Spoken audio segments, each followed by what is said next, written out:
राम राम मंडळी, कशा आहात तुम्ही? मी शरयू घेऊन आली आहे तुमच्यासाठी एक नवीन ब्लॉग न्यू लोकेशन सोबत, म्हणजेच आपला दौलताबाद किल्ला येथे.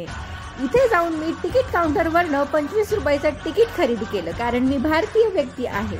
भारतीयांसाठी तिकीट 25 आणि विदेशी लोकांसाठी 300 रुपये तिकीट आहे. किल्ल्याच्या मध्ये सकाळी 9 ते संध्याकाळी 6 पर्यंत प्रवेश दिला जातो.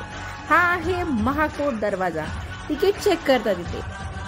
हा एक असा किल्ला आहे जो आजपर्यंत सहजासहजी युद्धामध्ये कोणीही जिंकू शकलेला नाही. मुख्य दरवाजातून आतमध्ये गेल्यानंतर इकडे त्या काळात उपयोगात येणारे काही तोफा ठेवलेल्या आहेत. आज जिथे ह्या तोफा ठेवलेल्या आहेत तिथे सैनिक उभा राहत असे. किल्ल्यावर दुसऱ्या दरवाजावर हत्तीचं सुंदर असं शिल्प आहे. आश्चर्याची गोष्ट तर अशी आहे की किल्ल्याचे हे लाकडी दरवाजे अजून सुद्धा शाबूत आहेत.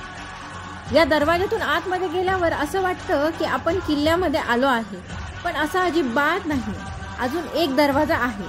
देवगिरी ही यादवांची राजधानी होती. या किल्ल्याची निर्मिती 12व्या शतकात राजा बिल्लम यादव यांनी केली होती. या किल्ल्यावर यादव, खिलजी, तुघलक आणि मुघल शासकांनी राज्य केले होते. या पायऱ्या चढून गेल्यावर कळतंय की हा एक कुंड आहे. याला हत्ती कुंड असं म्हणतात, कारण इथे पहिले हत्तींना आंघोळ घालण्यात येत असावी. इथे भारत माता मंदिर आहे. खरं तर हे एक पुरातन काळातील मंदिर आहे. मंदिराच्या या जागेला बघून असं वाटतं की त्या काळात कला व संगीत कलेच्या सभेचा आयोजन करण्यात येत असावं. मंदिराच्या रचनेतून असं कळतंय की हे मंदिर यादवकालीन आहे. या मंदिरातून जुनी मूर्ती हटवण्यात आली असावी. भारत स्वतंत्र झाल्यानंतर भारत मातेची मूर्ती स्थापित करण्यात आली असावी. हा किल्ला महाराष्ट्रातील 7व्या आश्चर्यापैकी एक आहे. हा किल्ला दौलताबाद नावाच्या गावामध्ये आहे. या गावाचं नाव 14व्या शतकामध्ये देवगिरी असं होतं. हा किल्ला किंग ऑफ फोर्ट म्हणायला भाग पाडतो. तुम्ही बघत असाल हा एक मोठा मिनार. भारतात कुतुब मिनार नंतर हा सर्वात मोठा मिनार आहे. जेव्हा अलाउद्दीन बहामनीच्या जवळ हा किल्ला आला तेव्हा त्याच्या जिंकण्याची आठवण म्हणून कुतुब मिनार सारखा दिसणारा हा चांद मिनार बांधण्यात आला. चला आता किल्ल्याच्या रस्त्याला लागूया. हा किल्ला 3 स्तराच्या 4 भिंतीने घेरलेला आहे, ज्याला कोट असं म्हणतात. कालाकोटच्या भिंतीच्या दरवाजातून गेल्यावर अजून एक दरवाजा दिसतो. हे घुमावदार रस्ते दुश्मनांचा वेग किल्ल्यावर चढत असताना कमी करत असे. इथे सैनिकांचा पहारा असायचा. सन 1326 मध्ये दिल्लीचे सुलतान मोहम्मदबिन तुघलकांनी आपली दिल्लीची राजधानी देवगिरीवर आणली आणि देवगिरीचं नाव बदलून दौलताबाद असं केलं. परंतु त्यांचा हा पर्याय अयशस्वी ठरला आणि त्यांना आपली राजधानी परत दिल्लीला घेऊन जावा लागली. किल्ला महाराष्ट्र राज्यातील छत्रपती संभाजीनगर म्हणजेच औरंगाबाद पासून 16 ते 17 किलोमीटर अंतरावर आहे. इथे 70 फूट रुंदीचा आणि 80 फूट लांबीची एक खोल दरी आहे. आता इथे लोखंड आणि लाकडापासून बनवलेला एक पूल आहे, परंतु त्या काळात चामड्याचा पूल असायचा.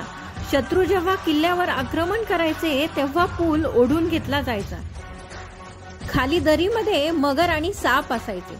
हे सगळं पार करून सुद्धा शत्रू जर पुढे आलाच तर अंधार आणि घुमावदार रस्ता असायचा.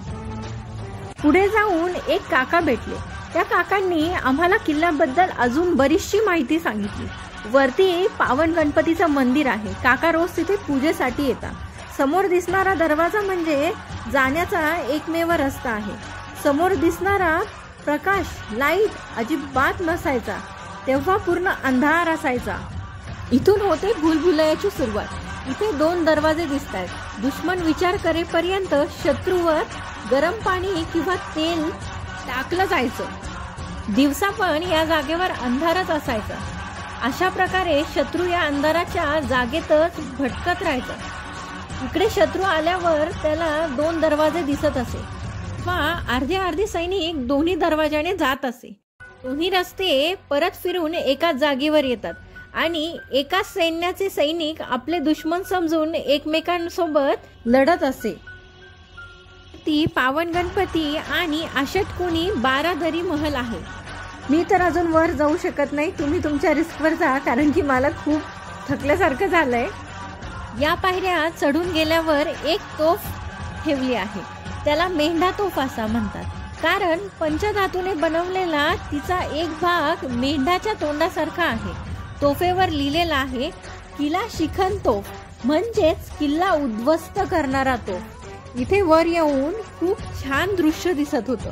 चला आता बाय बाय. माझ्या चॅनलला नक्की सबस्क्राईब करा.